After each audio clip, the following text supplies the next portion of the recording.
बहुत समय पहले की बात है। किसी गांव में एक किसान रहता था। वह रोज भोर में उठकर दूर झरनों से स्वच्छ पानी लेने जाया करता था। इस काम के लिए वह अपने साथ दो बड़े घड़े ले जाता था, जिन्हें वो डंडे में बांधकर अपने कंधे पर दोनों ओर लटका लेता था। उनमें से एक घड़ा कहीं से फूटा हुआ था और दूसरा एकदम सही था।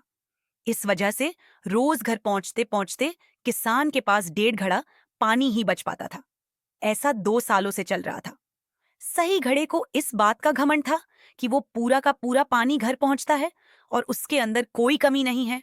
वहीं दूसरी तरफ फूटा घड़ा इस बात से शर्मिंदा रहता था कि वो आधा पानी ही घर तक पहुंचा पाता है और किसान की मेहनत बेकार चली जाती है।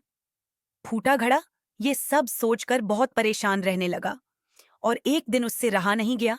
उसने किसान से कहा, मैं खुद पर शर्मिंदा हूं और आपसे क्षमा मांगना चाहता हूं। क्यों? किसान ने पूछा। तुम किस बात से शर्मिंदा हो?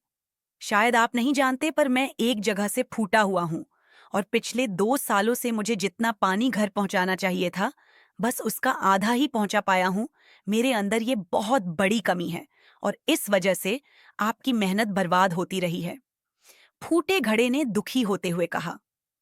किसान को घड़े की बात सुनकर थोड़ा दुख हुआ और वह बोला, कोई बात नहीं। मैं चाहता हूं कि आज लौटते वक्त तुम रास्ते में पड़ने वाले सुंदर फूलों को देखो। घड़े ने वैसा ही किया। वह रास्ते भर सुंदर फूलों को देखता आया।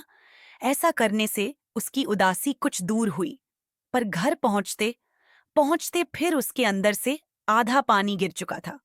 वो मायूस हो गया और किसान से क्षमा मांगने लगा।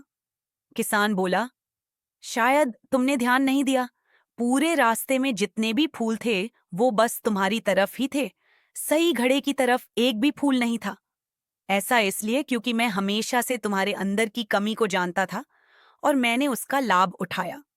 मैंने तुम्हारे तरफ वाले रास्ते पर रंग बिरंगे फूलों के बीज बो दिए थे। तुम रोज थोड़ा थोड़ा करके उन्हें सींचते रहे और पूरे रास्ते को इतना खूबसूरत बना दिया। आज तुम्हारी वजह से ही मैं इन फूलों को भगवान को अर्पित कर पाता हूँ और अपना घर सुंदर बना पाता हूँ। तुम ही सोचो, अगर तुम जैसे हो वैसे नहीं होते, तो भला क्या मैं ये सब कुछ कर पाता? दोस्तों, हम सभी के अंदर कोई ना कोई कमी होती है, पर यही कमियां हमें अनोखा बनाती हैं। उस किसान की तरह हमें भी हर किसी को वो जैसा है वैसे ही स्वीकारना चाहिए और उसकी अच्छाई की तरफ ध्यान देना चाहिए। और जब हम ऐसा करेंगे, तब फूटा घड़ा भी